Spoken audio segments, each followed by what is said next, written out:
I'm Corbett Wall with DB Auction, here with your feeder flash for Wednesday, July the 10th, where I want to talk to you about premium programs in the cattle business. And I have to be honest with you, I've never been a big proponent of premium programs. It was just something that was never attainable to me. You're looking at the son of a sale barn trader. I grew up all my life, people asking us what kind of cattle we raised. I'd say the kind that we think might make $1. In my adult life, I've never had anything but commodity cattle. And it just makes me nervous for the industry when you have programs out there that are not attainable to everyone. It kind of reminds me of the independent hog feeding industry, which is no longer with us now. But everybody knew that feeding hogs on dirt made the healthiest, best hogs. But you couldn't be a level 3 producer to do it. And those things start coming into your cattle business, and it just kind of makes me nervous thinking about that. But on the other hand, I tell you what, you cannot deny. And I know a lot of people will say, well, in the cattle business, there's no premiums, only discounts. And I may have been guilty of saying that once or twice, but that is bullshit. There's some premiums out there, guys. If you want to jump through the hoops to get them, there's definitely some premiums out there. And was talking to one of my best contacts here early this week, and he's telling me that up in Nebraska, the Whole Foods GAP certification program that you see on some of these cattle, for the finished cattle going into the packing house, is a $275 a head premium to conventional cattle. That's worth talking about, and that's worth going after. And now, especially now that we're into these big videos here this week, it's undeniable the premiums that you're seeing on these cattle that have third-party verification. They're all natural. The NHTC cattle, which is non-hormone treated cattle, our veterinarians and people that study that say that it doesn't matter. But I guarantee you, a cattle feeder will give a premium for NHTC cattle just so he can give them their first implant. And they claim that it doesn't make any difference that an implant on a yearling that's been implanted as a calf is the same. But the guys that are buying the cattle, they don't believe so, and they want to give that first implant. Very few of them will keep those cattle non-hormone all the way through. Now, all natural, that's a different deal in some of these other programs. But I guarantee you it's kind of worth doing out there. But I always thought if cattle were thrifty, if they were healthy, if they were doing good, if they made the grade, then it shouldn't matter what color they are, whether there's all brothers and sisters, how long the guy had them that just sold them, what the date of the oldest calf was, any of that kind of stuff. I just thought cattle's cattle, and I just hate something that might cause fewer producers if it takes over, because that reminds me of that independent hog feeder deal that is no longer with us. But as we see these premiums being paid, and you see these feedlots that are catering to it, you see these different programs that are going on, it also makes me nervous, because some fool that's going to go into some kind of a health food store and pay 2 or 3 times what a steak is worth just because it's all natural, those are the kind of people that'll leave you for fake meat too. So I don't know that you can really take too much stock in them. But you can't deny the premiums that are out there for these cattle, and I'm going to talk a whole lot more about them, and we need to get on with the report so it doesn't take you a half a day to listen to. Let's look at the board on Tuesday there. August live cattle jumped up $1.97, 108.12. October up $1.90 at 109.30. That's nothing. Your feeder cattle just turned back double flips. August feeder cattle up $3.97, 142.87. September's up $4.37 at 143.12. We talked about how this futures market was showing signs of bottoming out. I tell you what, that's another thing that I don't take a whole lot of stock in, is technical indicators. But when you have all of your traders that are active in trading those contracts staring at the same charts and reading them the same way, you can't deny that either. So that's another thing that I'm just going to have to start learning to love.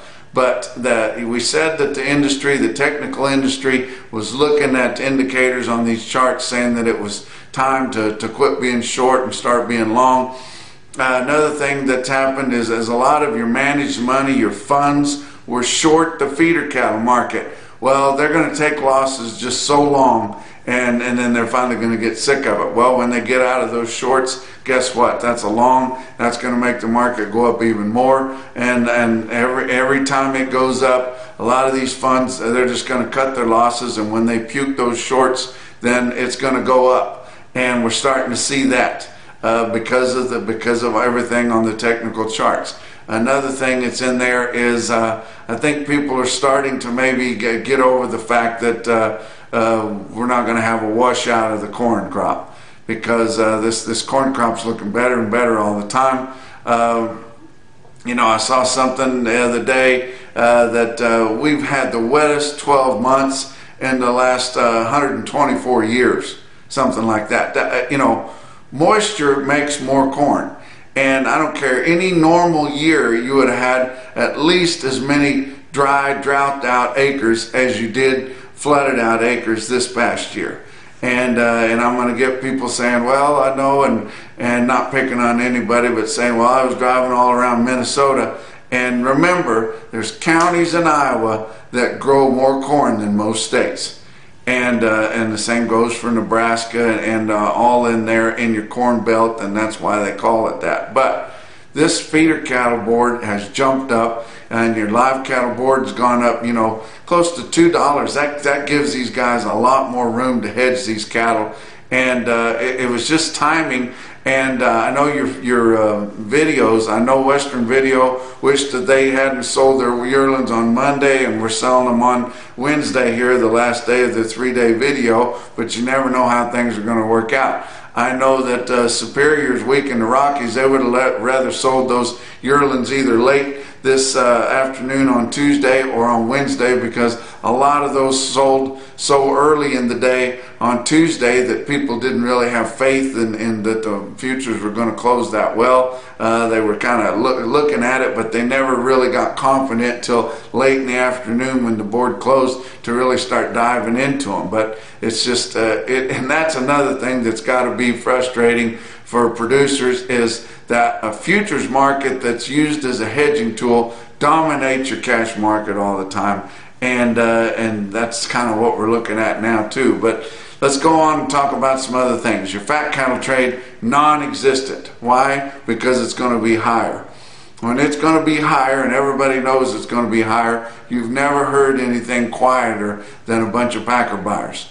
They're not calling, they're not asking, they're not even going to peek their head outside their office door, because people are going to be after them, letting them know damn well that the market's going to be higher. The market's going to be at least $1 or $2 higher this week, so it's going to be extremely quiet. We did not see any trade, not significant trade, I mean any trade in the country at all. Not a load here, not a load there, no cleanup trade, no nothing this week, because it's going to be higher.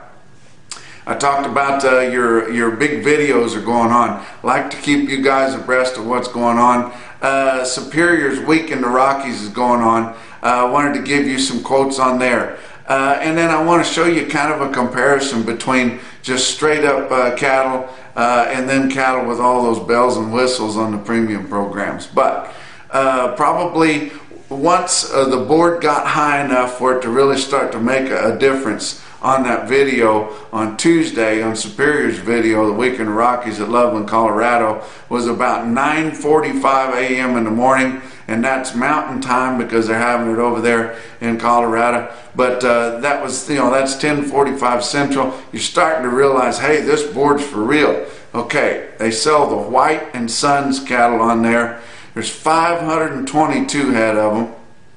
They're purchased steers, not necessarily just commodity cattle. They're northern quality cattle, and you guys that are in the business know that. They got the quality to go north, not just this time of year, but year round. They're northern quality cattle, purchased in northern Missouri, and there's a difference if you purchase them north of the river or south of the river, but North Missouri cattle and southern Iowa cattle, about as good a kind of background in cattle as you'd ever want.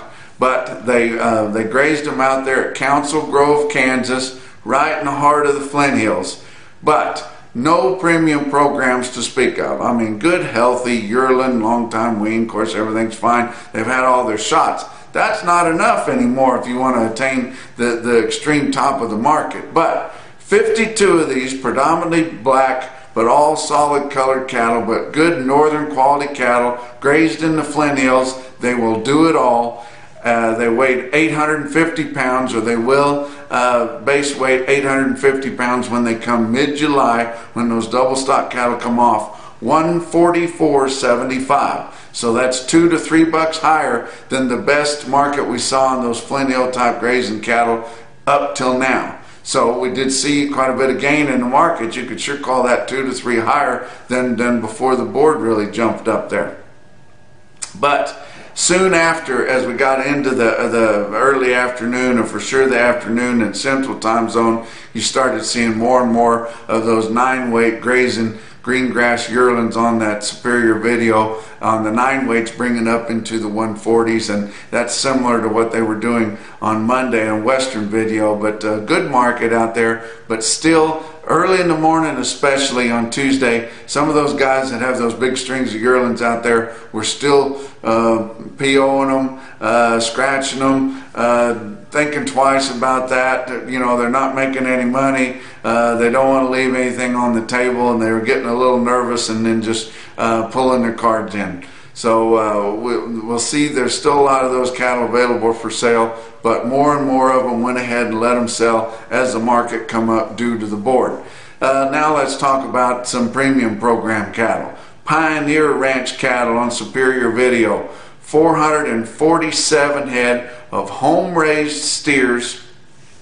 These are 825-pound yearling home-raised feeding steers right there from Tryon, Nebraska. They come late August, which also helped them out too. The later they came in the summer or even early fall helped them out too. But they had all the programs on them, including the Gap 4, that seems to be the one that everybody has their eye on. NHTC, everything, top quality. 447 head of them, weigh 8 1/4 at shipping late August, $168. Whoa.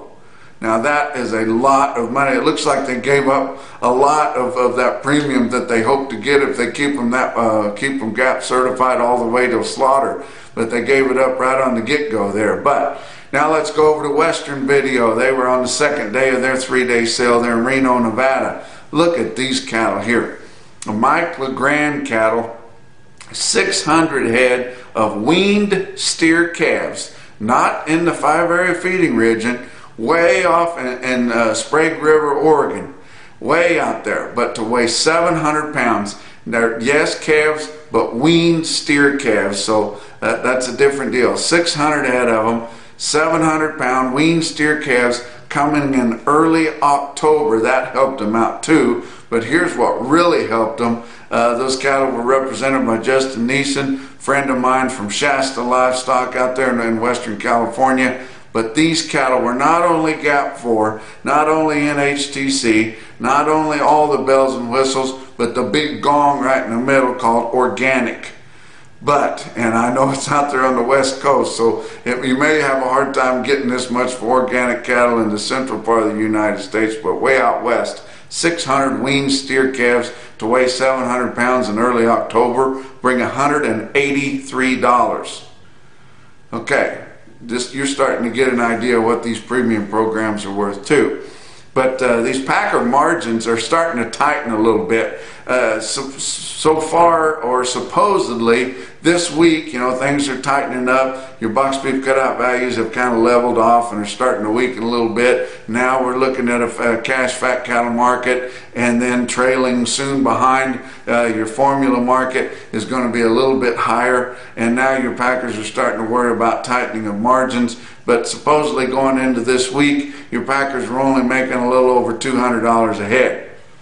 Let some cattle feeders make $200 a head for a while, and you'll see big smiling faces, and you'll see them putting money back into circulation. But I said several visits ago that if you look at a little more looking into those packer margins, getting the benefits they get from all those premium products that they have in their offal and what have you, things like that, that packer margins are likely a whole lot higher than that. But just on the straight up and up, over $200 a head. And most cattle feeders would love to have a dose of that for a while.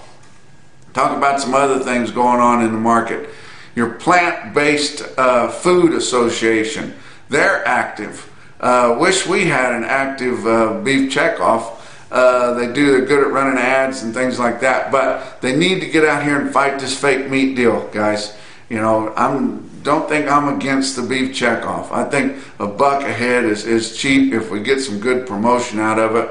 But we need them to have their swords pulled out. They need to have their guns cocked when we get these battles, whether it be from PETA or this fake meat deal or whatever it is. But the Plant-Based Foods Association, which would be their form of that industry association, they have decided to sue your Mississippi governor and the ag commissioner.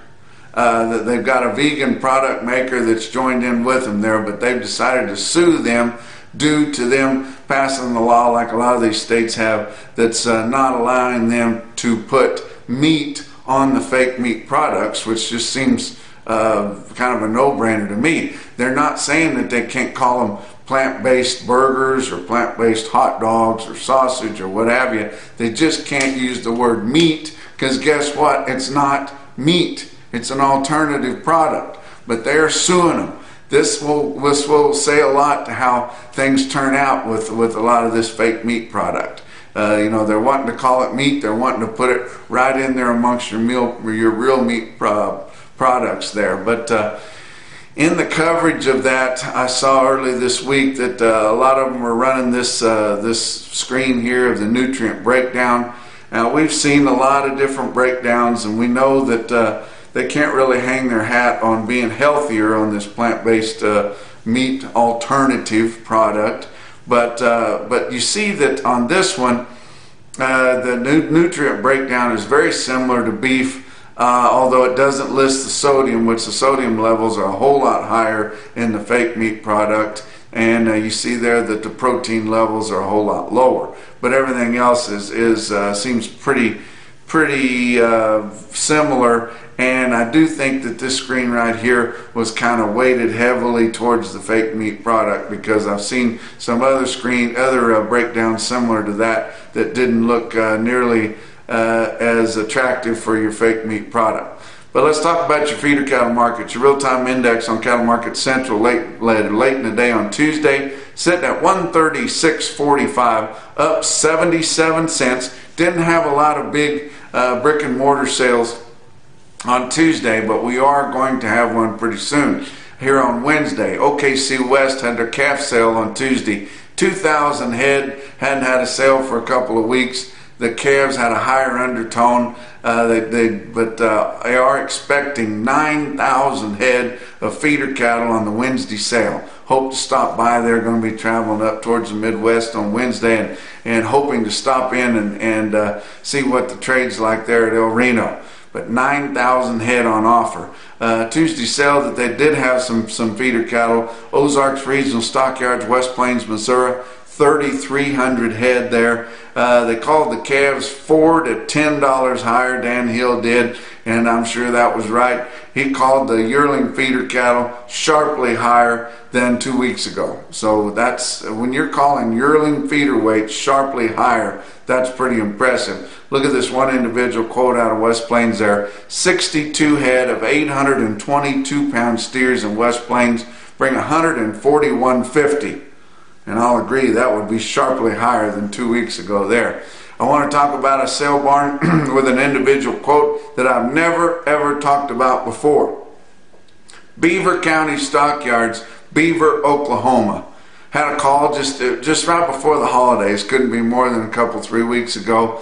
And the management there said, hey, we'd kind of like to be a part of this National Beef Wire deal, like to have you quote our markets and things like that. How bad does it hurt? I said, it doesn't hurt at all. It's free, and I won't hurt you a bit. I'm not going to come in and give you all kinds of viruses in your computers or anything like that. I'm not going to suck your consignor list or your buyer list or anything like that. All I want is some quotes, just a market report quotes coming out of your clerk system.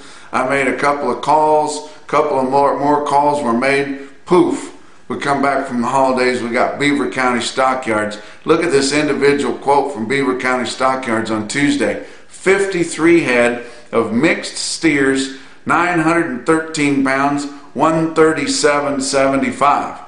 Now I'll let you guys make the decision whether that's cheap or whether that's high, but there's a lot of procurement offices that have one of these National Beef Wire screens set up in their office, and they're looking at that and they see Beaver, Oklahoma. Let's see, where's that at? Oh, right there, no man's land, right there in the panhandle of Oklahoma. What's the freight to there? Oh, that's not too bad. They're selling load lots and 9-weight feeder steers in there. And do we have a man in there? Let's call and see if we can get somebody to place an order for us on those cattle. Or maybe we'll send old so-and-so over there next Tuesday if they're going to have some cattle like that. That's what this National Beef Wire deal is all about, guys. And people all over the country going to be seeing Beaver County Stockyards scrolling across that screen with load lots of yearling steers. The rest of you guys that have yet to join up with us, and we've got most everybody, but you guys know who you are. I wouldn't hurt you, I promise.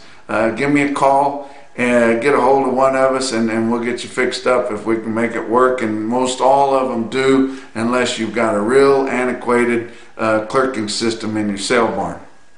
I talk about a market I talk about all the time, Unionville Livestock Market. Kurt Sporleader and family there, Unionville, Missouri, extreme north central Missouri. The Rockin' R cattle sold again. They've been topping the market, the sale barn market in the Midwest here for the last several months, and they brought another 3 loads into Unionville, and guess what? They topped the market again. Brought 3 loads. They were pretty close in weight. They had a load weighed 836-pound good steers, backgrounded steers, 144 1/4. They had a load weigh 841 at 143.75, and then they just kept getting higher because why? Competition. Guys bidding against each other, wanting those cattle because they know how well they'll feed. Then here's the big one. Look at this quote. Unionville Stockyards. These are the Rockin' R cattle. It doesn't come to us that they're Rockin' R, but Kurt Sporleader and some of them tell me that they're Rockin' R. So don't think I'm getting any consignment information on there. I just knew what those cattle brought, and I found them in the system. 59 head of 850-pound Rockin' R backgrounded steers there in extreme north central Missouri, 144.85. That's your feeder flash for Wednesday.